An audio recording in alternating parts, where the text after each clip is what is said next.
দেখছেন কলকাতা টিভি, ভাস্বতী রয়েছি আপনাদের সঙ্গে। শুরু করছি সংবাদ সারাদিন। জোড়াফুলে বিধায়ক ভাগাভাগি, তৃণমূলের অঙ্ক বদল, ভাঙছে সাজানো ঘর। সেই বিতর্কের জেরে ঋতব্রত সন্দীপনকে বহিষ্কার। তৃণমূলের ৮০ বিধায়কের মধ্যে ২ বিধায়ক বহিষ্কার। তাহলে ঋতব্রত সন্দীপনের রাজনৈতিক ভবিষ্যৎ কি? আনঅ্যাটাচ বিধায়ক হিসেবে বসবেন বিধানসভায়? বিধায়ক ভাঙিয়ে নতুন তৃণমূলের পথে বহিষ্কৃতরা? কোন কোন বিধায়ক থাকবেন তৃণমূলের নতুন সংসারে? নতুন দল গড়তে প্রয়োজন ২/৩ বিধায়কের সমর্থন। বিধানসভা স্পিকারকে দিতে হবে ৫৩ জন বিধায়কের সই। তাহলে কি এবার মহারাষ্ট্রের রাজনীতি এই বাংলার ময়দানে? একনাথ অজিতের দল ভাগাভাগির পথে কি হাঁটছে তৃণমূলের একাংশ? তৃণমূলের ৮০ বিধায়কের মধ্যে বহিষ্কার। তাহলে ঋতব্রত এবং সন্দীপনের রাজনৈতিক ভবিষ্যৎ কি হতে চলেছে? আনঅ্যাটাচ বিধায়ক হিসেবেই কি তারা বিধানসভায় বসবেন? মহারাষ্ট্রের রাজনীতি কি সেক্ষেত্রে বাংলায় আসতে চলেছে? সেই বিতর্কের জেরে ঋতব্রত সন্দীপনকে বহিষ্কার। সরাসরি রয়েছেন আমাদের সঙ্গে আমাদের বিশেষ প্রতিনিধি দেবজ্যোতি ঘোষ। দেবজ্যোতি, সেক্ষেত্রে এদের ভবিষ্যৎ কি হতে চলেছে, বা পরবর্তীতে মহারাষ্ট্রের যে সমীকরণ, সেই সমীকরণ কি এবার তাহলে বাংলায় রাজনৈতিক ময়দানও দেখবে? দেখো, গত কয়েকদিন ধরেই যে জল্পনা চলছিল, গতকাল তার পূর্ণতা পেয়েছে। তৃণমূল কংগ্রেস থেকে বহিষ্কার করা হয়েছে ঋতব্রত বন্দ্যোপাধ্যায়, তিনি উলবেড়িয়া পূর্বের বিধায়ক, এবং সন্দীপন সাহা, তিনি এন্টালির বিধায়ক। কারণ তাদের বিরুদ্ধে অভিযোগ যে দলের তথ্য দলকে না জানিয়ে বিধানসভার স্পিকারকে দিয়েছিলেন। তারপরেই কিন্তু বিধায়কদের সই নিয়ে একটা বিতর্ক তৈরি হয়। ইতিমধ্যে সিআইডি তদন্ত করছে সেই সই বিতর্ক নিয়ে। সেই জায়গাতে ঋতব্রত বন্দ্যোপাধ্যায় এবং সন্দীপন সাহা গতকাল বিভিন্ন সংবাদ মাধ্যমে তারা বক্তব্য রেখেছেন। তারা নতুন তৃণমূলের একটা স্বপ্ন দেখাচ্ছেন। সেই মতোই গতকাল বিধানসভা যে আবাসন রয়েছে কিড স্ট্রিটে, সেখানে ঋতব্রত বন্দ্যোপাধ্যায় এবং সন্দীপন সাহা তৃণমূল কংগ্রেসের বেশ কয়েকজন বিধায়কের সঙ্গে আলাপ আলোচনা করেছেন বলে সূত্র মারফত জানা যাচ্ছে। কাদের সঙ্গে আলোচনা করেছেন তা নিয়ে জল্পনা চলছিল। পরে জানা যায় জাভেদ খান তার সঙ্গে আলোচনা করেছেন এবং শিউলি সাহা তার সঙ্গে আলোচনা করেছেন। কারণ বেশ কয়েকজন বিধায়কের সঙ্গে তারা কিন্তু একাধিকবার বিভিন্ন হোটেলে বৈঠক করেছেন বলে জানা যাচ্ছে। উত্তর ২৪ পরগনার একটি হোটেলে তারা বৈঠক করেছেন। সেখানে একজন সাংসদ নাকি ছিলেন, তার নাম কাকলি ঘোষ দস্তিদার। তিনি গত কয়েকদিন ধরেই দলের সঙ্গে দূরত্ব বাড়াচ্ছিলেন। সেই জায়গাতে এখন প্রশ্ন উঠছে, ঋতব্রত বন্দ্যোপাধ্যায় গতকাল যে নতুন তৃণমূলের কথা বলেছিলেন, তাহলে কি তিনি মহারাষ্ট্রের রাজনীতি বাংলায় আনার চেষ্টা করছেন? সেক্ষেত্রে ১/৩ বিধায়ককে সমর্থন দরকার। অর্থাৎ সেখানে তৃণমূল কংগ্রেসের ৫৩ জন বিধায়ককে যদি ভাঙিয়ে নিয়ে এসে বিধানসভার স্পিকার রথীন্দ্র বসুকে চিঠি দিতে পারেন, সেক্ষেত্রে ৫৩ জন বিধায়কের সই যদি জোগাড় করতে পারেন ঋতব্রত বন্দ্যোপাধ্যায় এবং সন্দীপন সাহা, তাহলে কিন্তু তারা আসল তৃণমূল হিসেবে তাদের উপস্থিত করতে পারবেন। মহারাষ্ট্রে একনাথ শিন্দে এবং যাদের নিয়ে প্রশ্ন উঠছিল, মহারাষ্ট্র মডেলের কথা বারবার উঠছিল, একনাথ শিন্দে এবং অন্যদিকে শারদ পাওয়ারের ভাইপো যেভাবে যুক্ত ছিলেন, তারা যেভাবে দল ভেঙেছিলেন, এবং সেই দিক থেকে কিন্তু একনাথ শিন্দে এই মুহূর্তে তিনি কিন্তু যে দলটি প্রতিষ্ঠা করেছেন, অর্থাৎ শিবসেনার, তিনি আসল দল হিসেবে নিজেকে প্রতিষ্ঠা করতে পেরেছেন, সেই সিম্বলও তিনি পেয়েছেন। এক্ষেত্রে ঋতব্রত বন্দ্যোপাধ্যায় এবং সন্দীপন সাহা সেই একই পথে হাঁটবেন যদি তারা সেই সই জোগাড় করতে পারেন, এবং যদি বিধানসভার স্পিকারের কাছে তারা জমা দিতে পারেন, তাহলে একনাথ শিন্দে, অজিত পাওয়ার তারা হয়ে উঠতে পারেন। সেই দিক থেকে রাজ্য রাজনীতি গত কয়েকদিন ধরে জোর জল্পনা চলছে। গতকাল যে গর্জন হয়েছে, ঋতব্রত বন্দ্যোপাধ্যায় এবং সন্দীপন সাহা যেভাবে গর্জন করেছেন, সেই রকম বর্ষণ কি হবে? সত্যিই তাদের সঙ্গে কি তৃণমূল কংগ্রেসের ৫৩ জন বিধায়ক রয়েছেন? বাংলার রাজনীতিতে মহারাষ্ট্রের রাজনীতির খেলা কি শুরু হয়ে গেছে?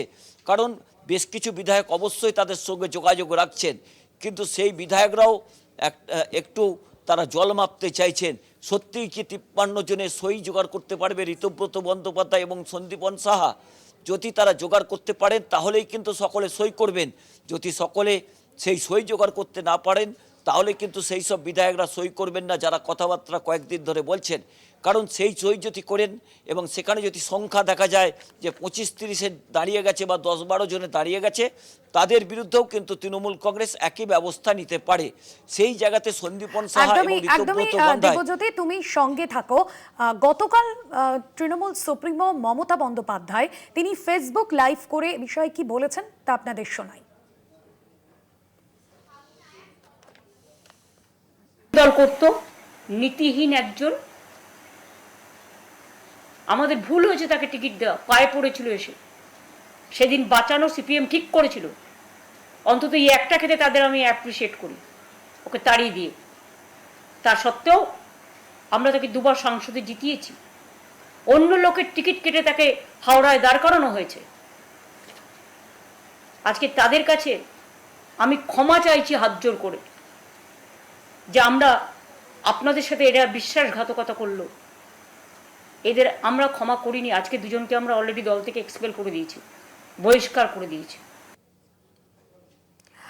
আপনাদের শোনালাম গতকাল তৃণমূল সুপ্রিমো তিনি ঠিক কি বলেছেন। সেক্ষেত্রে এই যে তৃণমূলের এই মুহূর্তে যে তাদেরকে বহিষ্কার করা হয়েছে, সেক্ষেত্রে তারা বিধানসভায় নির্দল সদস্য হিসেবে থাকবেন এবং দলও কিন্তু সেক্ষেত্রে তাদের এই বিধায়ক পদ খারিজের জন্য বলতে পারেন না। দেবজ্যোতি, দেখো এখন যে পরিস্থিতি রয়েছে তাতে সন্দীপন সাহা এবং ঋতব্রত বন্দ্যোপাধ্যায় বিধানসভায় আনঅ্যাটাচ বিধায়ক হিসেবে তাদের উপস্থিত থাকতে হবে, তাদের বসতে হবে বিরোধী দল যেখানে বসে, অর্থাৎ তৃণমূল কংগ্রেস যেখানে বসবে তাদের পাশের চেয়ারেই তাদের বসতে হবে।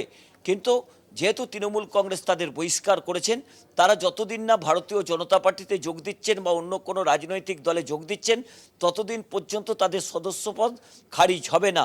সেই জায়গাতে এই সন্দীপন সাহা এবং ঋতব্রত বন্দ্যোপাধ্যায় যে কাকলি ঘোষ দস্তিদারের অক্সিজেন নিয়ে তারা বাংলার রাজনীতিতে, মহারাষ্ট্রের রাজনীতিকে প্রবেশ করানোর চেষ্টা করছেন, তা আগামী দিনে শুধুমাত্র কি জল গরমের জন্য নাকি রাজনৈতিক পারদ জড়িয়ে রাখার জন্য এই মন্তব্য গত কয়েকদিন ধরে তারা করছেন, মূলত গতকাল থেকে করছেন, তা নিয়ে কিন্তু রাজ্য রাজনীতি সরগরম রয়েছে। কাকলি ঘোষ দস্তিদার ইতিমধ্যেই দূরত্ব বাড়িয়েছেন তৃণমূল কংগ্রেসের সঙ্গে। তিনি গত কয়েকদিন ধরেই সরব ছিলেন, কারণ তার ছেলের জন্য তিনি বারাসাতে টিকিট চাইছিলেন। তাছাড়াও এসএসকেএম হাসপাতালে তাদের আইভিএফ একটি ক্লিনিক রয়েছে, যেটা পশ্চিমবঙ্গ সরকারের সঙ্গে তাদের চলতো, সেখানেও একটা ব্যবসা রয়েছে, সেখানেও একটা আর্থিক লাভ রয়েছে এই কাকলি ঘোষ দস্তিদারের পরিবারের। যদি সেই জায়গাতে কোনো ধাক্কা লাগে, সেই দিক থেকেও তারা অত্যন্ত একটা কুশলী পদক্ষেপ নিয়েছেন। তিনি সেন্ট্রাল ফোর্স পেয়েছেন, আগামী 2-1 দিনের মধ্যেই হয়তো ঋতব্রত বন্দ্যোপাধ্যায় এবং সন্দীপন সাহা কেন্দ্রীয় নিরাপত্তা পাবেন। এখন প্রশ্ন উঠছে, হঠাৎ করে ঋতব্রত বন্দ্যোপাধ্যায়ের এই রকম রাজনৈতিক পট পরিবর্তন কেন করলেন? তাহলে বেশ কয়েকটা দিন পিছনে যেতে হবে। 2017 সালের একটি মামলা রয়েছে ঋতব্রত বন্দ্যোপাধ্যায়ের বিরুদ্ধে। একজন মহিলা গঠিত একটি তার বিরুদ্ধে মামলা করেছিলেন, কিন্তু সেই সময় তিনি সিপিএমের সাংসদ ছিলেন। বিষয়টি একেবারে এথিক্স কমিটি পর্যন্ত পৌঁছেছিল, কিন্তু যেহেতু বিচারাধীন বিষয়, তাই তখন তিনি তার রাজ্যসভার আসনকে টিকিয়েছিলেন, কিন্তু সিপিএম তাকে বহিষ্কার করেছিল। তারপর তৃণমূল কংগ্রেসে এলেন, তৃণমূল কংগ্রেসও তাকে বহিষ্কার করলেন। একমাত্র সাম্প্রতিককালের এই ঋতব্রত বন্দ্যোপাধ্যায় হচ্ছেন যাকে দুটি দল থেকে বহিষ্কার করা হয়েছে। এখন ঋতব্রত বন্দ্যোপাধ্যায় ভয় পাচ্ছেন সেই মামলাটি কি নতুন করে খুলতে পারে। এছাড়াও সন্দীপন সাহার যে বাবা ছিলেন, তার বিরুদ্ধেও কিন্তু সমবায়ের দুর্নীতি নিয়ে একাধিক অভিযোগ রয়েছে। সেই জায়গাতেই তারা কিন্তু তাদের মাথা বাঁচাতেই কি এই রকম কৌশল অবলম্বন করেছেন? তাদের কি ঘুঁটি হিসেবে ব্যবহার করা হচ্ছে তৃণমূল কংগ্রেস ভাঙার জন্য? সেই জায়গাতেই কিন্তু আগামী কয়েকদিন রাজনৈতিক মহলে যথেষ্ট জল্পনা থাকবে। তবে সব কিছুর উত্তর পেতে অপেক্ষা করতে আরও কয়েকটা দিন। যদি 53 জন বিধায়কের সই নিয়ে বিধানসভার স্পিকার রথীন্দ্র বসুর কাছে তারা তথ্য জমা দিতে পারেন, তাহলে তারা কিন্তু নায়ক বনে যাবেন। তারাও কিন্তু তিনি একনাথ সিন্ধে হয়ে যাবেন। সেই জায়গাতে এই সন্দীপন সাহা এবং ঋতব্রত বন্দ্যোপাধ্যায় কাকলি ঘোষ দস্তিদারের অক্সিজেনে এবং অন্য একটি রাজনৈতিক দলের নাকি মদত রয়েছে বলে তৃণমূল নেত্রী মমতা বন্দ্যোপাধ্যায় অভিযোগ করেছিলেন। সেই মদত কতটা পরিপক্কতা পায় তা জানার জন্য অপেক্ষা করতে হবে আরও কয়েকটা দিন। একদমই ধন্যবাদ জানাবো দেবজ্যোতি। বিশেষ প্রতিনিধি দেবজ্যোতি ঘোষ ছিলেন আমাদের সঙ্গে সরাসরি নিউজ রুম থেকে। অন্যদিকে ঋতব্রত বন্দ্যোপাধ্যায়ের বহিষ্কার নিয়ে বিজেপির রাজ্য সভাপতি শ্রমিক ভট্টাচার্য তিনি ঠিকই বলেছেন, শোনাবো।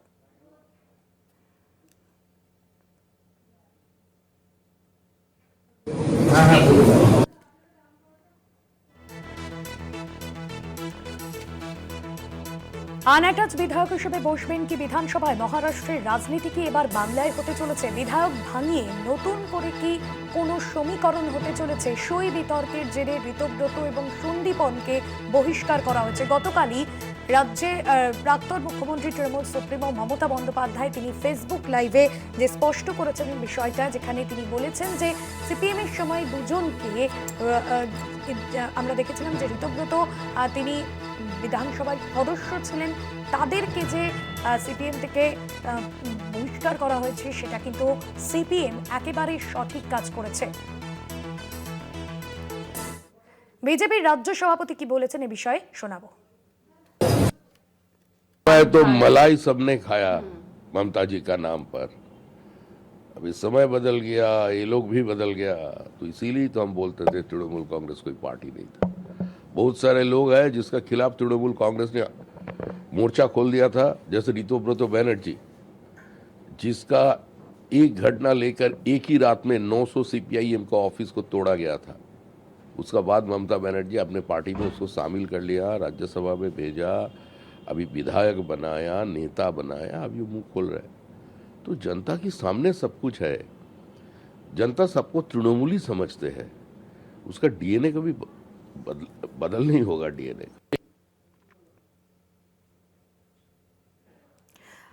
তৃণমূলের জন্য দরজা বন্ধ, বাইরে না লোকে নেই, 207 নম্বরে পৌঁছেছি, যারা কলঙ্কিত তাদের দলে কিভাবে নেব? বিজেপির তৃণমূলীকরণ কখনো হবে না, এমনটাই বললেন শ্রমিক ভট্টাচার্য। কি বলেছেন তিনি শুনুন। अभी हमारा टीएमसी के लिए दरवाजा बंद है, किसी को नहीं इंपोर्ट करके हम लोग 207 तक पहुंच गए हैं। जनता टीएमसी का नेताओं को खिलाफ वोट दिया था। हम लोग इस बार जो चुनावी रणनीति तैयार किया था, हम लोग एकदम नीचे से किया था, चार्जशीट निकाला वो भी नीचे, हर एमएलए का खिलाफ, लोकल लीडर्स का खिलाफ, जितना एंटी इनकम्बेंसी था उसको लेकर हम लोग जनता के पास गया और नतीजा हम लोगों को मिला। तो इस स्थिति में आप क्या चाहते हैं? जो टेंटेड है, जो नौकरी बेचा, नौकरी खरीदा, जो जनता का जीना हराम कर दिया था, जो आदिवासी महिला का सर मुड़ा दिया था, थूक कर उसको चटने के लिए मजबूर किया था, जो राष्ट्रपति महामहिम राष्ट्रपति को एक कार्यक्रम करने के लिए मैदान तक नहीं दिया, उन लोगों को हम लोग पार्टी में शामिल करते हैं। भारतीय जनता पार्टी का तृणमूलाइजेशन नहीं हो सकता है।